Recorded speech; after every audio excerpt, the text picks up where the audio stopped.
안녕하십니까. 8월 25일 개인 투자가들의 승리 투자를 위한 김기수 주식 더 스토리의 김기수입니다.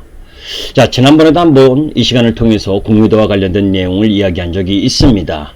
자, 그런데 공매도 금지 연장이냐 종료냐 이제 시기가 다가왔죠.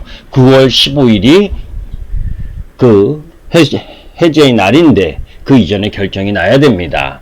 그럼에도 불구하고 왜 망설이고 있는지 안타깝고, 또 그러한 가운데에 공매도를 해제해도 괜찮다라는 사람들도 꽤 있죠. 그죠? 여러분들 방송을 보시면.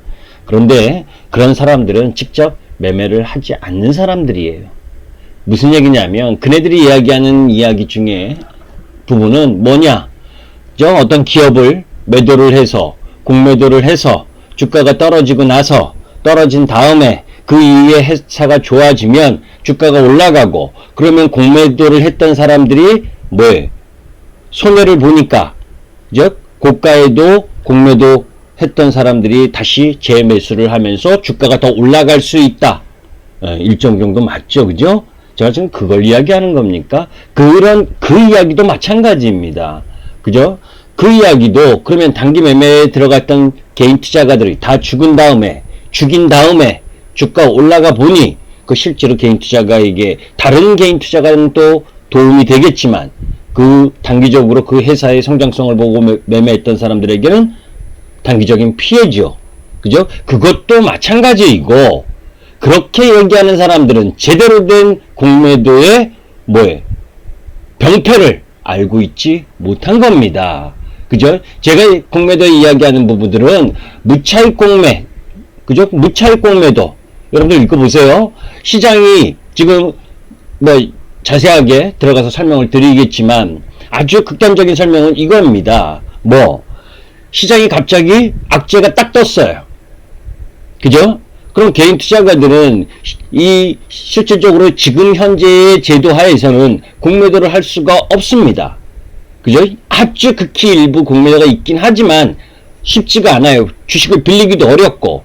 그런데 기관, 외인들은 지네가 그 주식을 안 갖고 있어도 전화 한 통화 해가지고, 야, 공매도, 주식 좀 빌려줘. 그러면서 그 빌린다라고 한 전화 통화, 그 한마디에, 그죠? 주식을 입고하지도 않은 상태에서 그냥 무차별적으로 때립니다. 그러면 시장이 안 좋은 상황에, 그죠? 무차별적으로 공매도가 나와버리면 여러분들 버틸 수 있습니까? 그죠? 회사가 안 좋은 게 아니라 시장 전체적인 체계적인 시장이 안 좋은 급락 흐름을 갖고 갈 때 거기에다가 불을 짓는 게 그런 무차익 공매도라는 겁니다.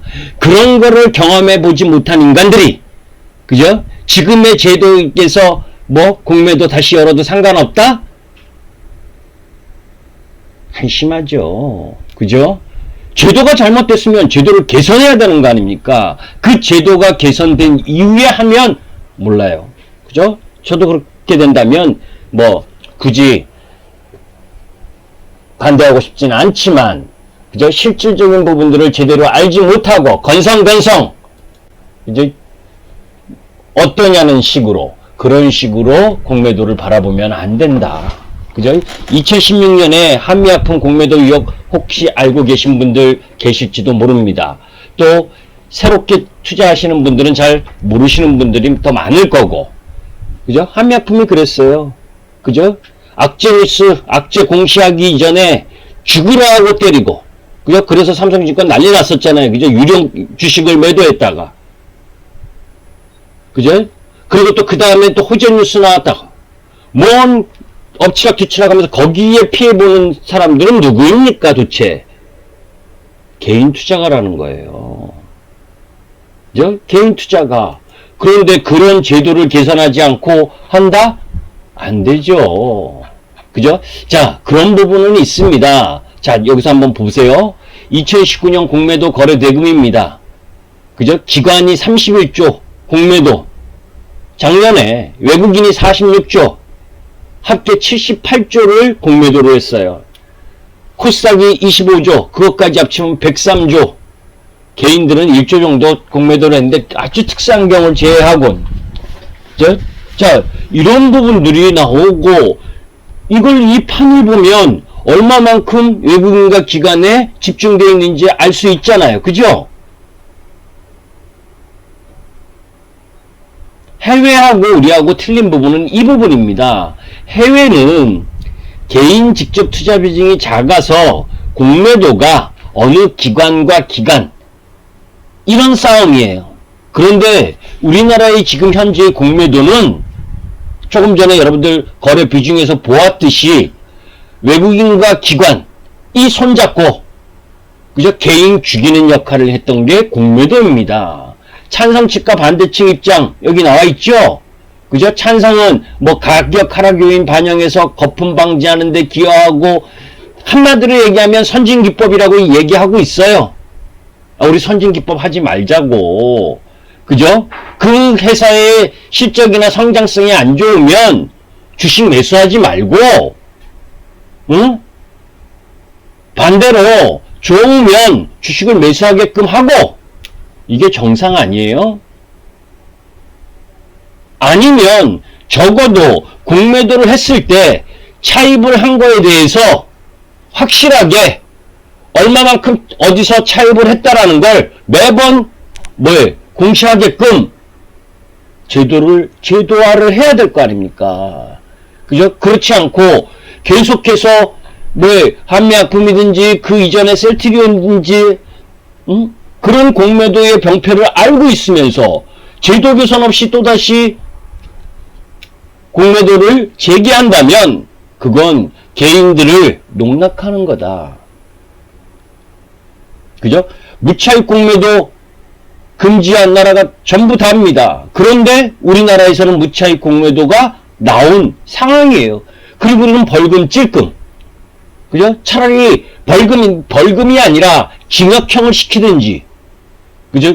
그렇게 해서 완전히 무차익 공매도 금지에 대해서 발본색원을 해서 잡아 넣든지, 그런 제도 개선을 해야 재개를 할 수 있는 명분인 거죠. 그죠? 그런 부분들을 지금 정치권에서도 나름 이야기를 하고 있는데, 제 개인적인 생각은 쪼개기 공매도 가능성이 높다. 그죠? 쪼개기 공매도.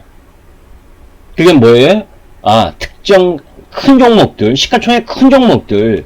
그건 뭐예요? 개인과 기관과 외국인 서로 기관과 외국인들이 비중이 높고 시가총액이 높은 종목 부분들은, 그러한 부분들은 지수 연결성이 있으니까 파생상품과도 일정 정도 연계된 그런 매매 해지 수단으로도 사용하고, 그건 가능하다.